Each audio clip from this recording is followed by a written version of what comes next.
우리는 지금 예루살렘 교회에 돌아온 이 베드로 일행의 어떤 일들에 대한 것을 함께 보고 있습니다.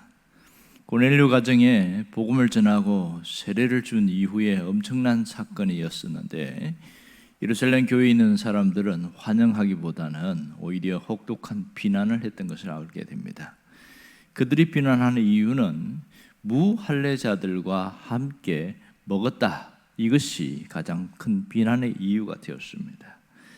자, 그러면 여기서 지난번에 이야기한 것처럼 할례자들이 이렇게 표현했는데, 이 할례자들은 할례가 구원의 조건이다, 이렇게 믿는 자들이라는 것을 말합니다. 사실 할례는 구원받은 사람, 택함받은 사람의 선민의 표식인데, 그것을 오히려 오남용해서 오히려 복음을 거스르는 데 사용했던 것을 알게 됩니다. 이렇게 그러면 할례자들의 공격에 대해서 우리는 이런 의문점을 갖게 되죠. 과연 예수를 믿으면 할례를 계속 행해야 하는가 하는 것이 첫 번째고요. 또 하나는 이 예수를 믿었는데 할례자들 받은 자와 받지 않은 자는 함께 할 수 없는가? 이것이 질문이 될 수 있겠지요. 이런 공격에 대해서 베드로의 태도가 보면 사뭇 놀랍습니다.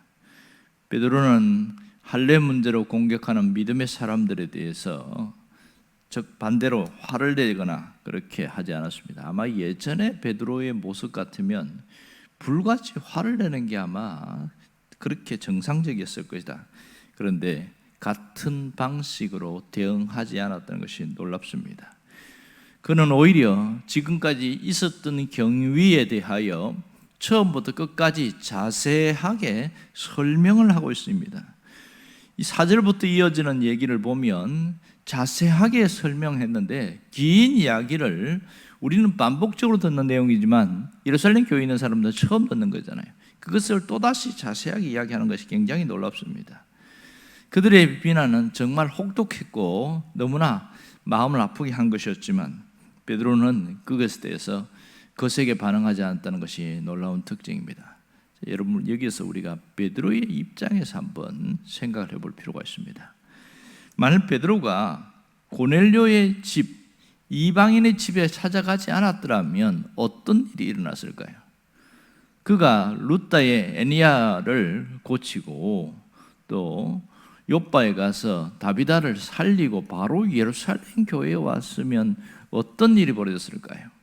같은 유대인이니까 아마도 굉장히 환영하고 큰 일을 했다고 박수를 받았을 가능성이 굉장히 많습니다.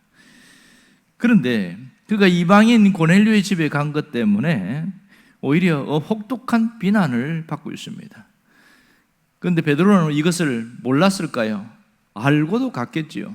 유대인의 관습법을 어기면서까지 고넬료의 집에 가는 것은 이미 알고 갔습니다. 그래야 될 것도 알면서도 왜 그러면 알고도 갔을까? 그건 자기의 뜻이 아니라 하나님의 뜻이었기 때문에, 하나님의 명령이었기 때문에, 하나님이 원하시는 일이기 때문에 간 것이죠. 그게 말씀에 순종하기 위해서 간 것은 분명합니다. 그는 이방인들을 구원하시려는 하나님의 의를 실천하기 위한 그것이었던 것을 알 수 있습니다. 여기서 보면 하나님을 좀 더 잘 믿으려고 하고 바르게 믿고 하나님의 의를 실천하려고 할 때는 반드시 공격이 있다는 것을 알 수가 있습니다. 우리는 하나님 뜻대로 살면 칭찬받는 줄 아는데 세상에서는 절대 그렇지 않다는 겁니다. 오히려 하나님의 뜻대로 사는 사람들이 비난을 받고 적당히 타협하는 사람들이 칭찬을 얻는 이런 기이한 현상에 살고 있습니다. 왜 이런 일들이 벌어질까요? 그것은 예수님의 산상수훈에서 우리가 잘 기억할 수 있습니다. 팔복의 마지막 8번째가 뭐냐면 의를 위하여 박해를 받는 자는 복이 있나니, 이렇게 이야기했습니다. 의를 위해서는 박해가 있다는 것을 먼저 전제로 하고 있고 그것이 당연하다는 것을 이야기를 하고 있습니다. 그런데 여기서 베드로를 비난하는 자들은 교회 밖에 있는 사람이 아니라 교회 안에 있는 할례자들이었습니다. 그들에게 그 어떤 핍박과 고난을 당하는 것, 이거 보통 일이 아니잖아요. 그리고 그 중에는 베드로보다 나이가 훨씬 어린 사람도 많았을 겁니다. 그런 어린 사람들로부터, 같은 그리스도인으로부터 이런 비난을 당하는 것은 견디기가 굉장히 어렵다는 걸 알 수 있습니다. 베드로는 이 일에 대하여 아마 생각을 하고 베드로전서에 아마 그런 얘기를 한 것 같아요. 베드로전서 2장 19절에서 20절에 보면 이런 얘기를 하고 있습니다. 부당하게 고난을 받아도 하나님을 생각함으로 슬픔을 참으면 이는 아름다우나 죄가 있어 매를 맞고 참으면 무슨 칭찬이 있으리요. 그러나 선을 행함으로 고난을 받고 참으면 이는 하나님 앞에서 아름다우니라. 아마도 이런 여러 가지 사건들이 겹쳐진 것들이 이 베드로전서에 나온 것 같으세요. 베드로전서에 나오는 이 자신의 증언에 보면 세 가지가 있습니다. 의를 위하여 박해받는 것, 그러니까 자신이 이 세상에서 죄 때문에, 죄의 세상에 욕먹고 비난당할 수 있고 그것은 당연한 일이다. 첫 번째가 그가 생각한 것이고요. 두 번째는 하나님을 잘 믿으려고 하면 할수록 오히려 언제나 박해와 고난이 있다는 것을 이야기합니다. 왜요? 세상이 악하기 때문에 그렇습니다.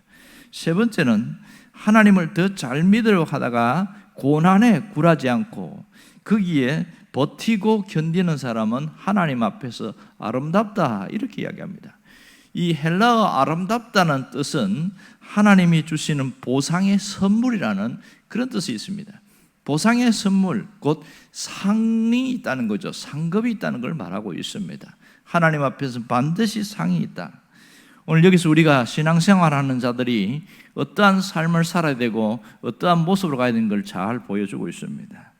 하나님 앞에서 의를 행하고 진실을 따라서 살고 진리를 위해 살다 보면 베드로처럼 고난을 당할 수가 있다, 이것을 이야기하고 있고, 어떻게 극복해야 되는지 베드로의 모습을 통해서 우리가 잘 보고 있습니다.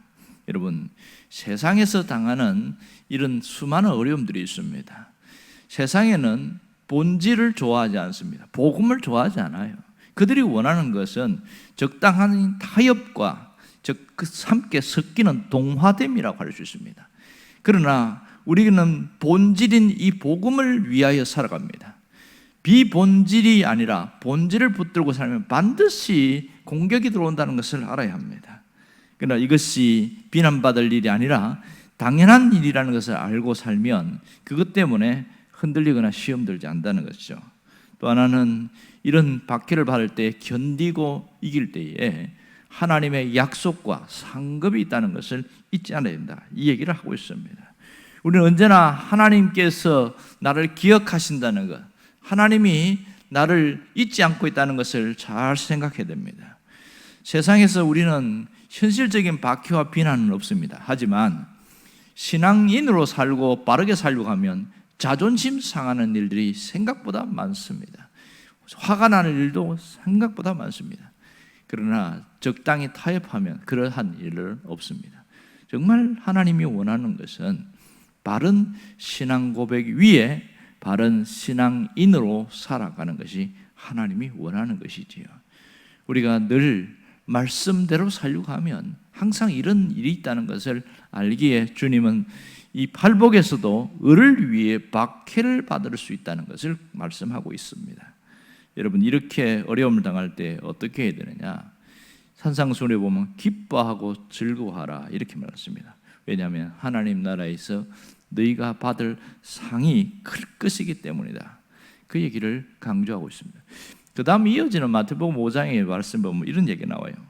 나로 말미암아 너희를 욕하고 박해하고 거짓으로 너희를 거스른 모든 악한 말을 할 때에 너희에게 복이 있나니, 이럽니다. 너희에게 복이 있나니. 하나님은 반드시 기억한다는 거죠.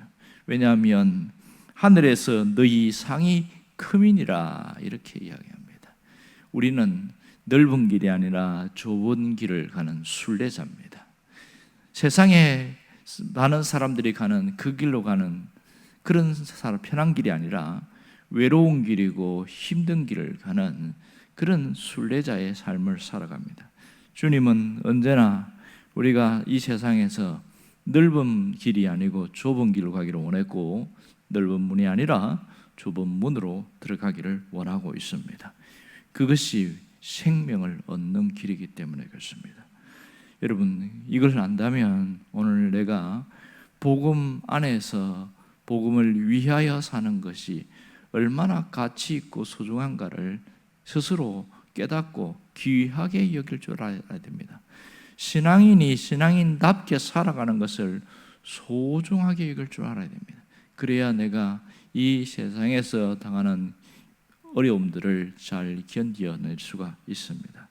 하나님은 우리가 이러한 삶을 살다가 주님 앞에 갈 때에 크게 칭찬하시고 박수를 할 수 있다는 것을 알아야 됩니다. 아마도 마태복음 25장에 나오는 그 청지기들의 비유처럼 착하고 충성된 종아, 네가 잘하였도다, 이 칭찬을 받을 수 있을 거라고 생각합니다.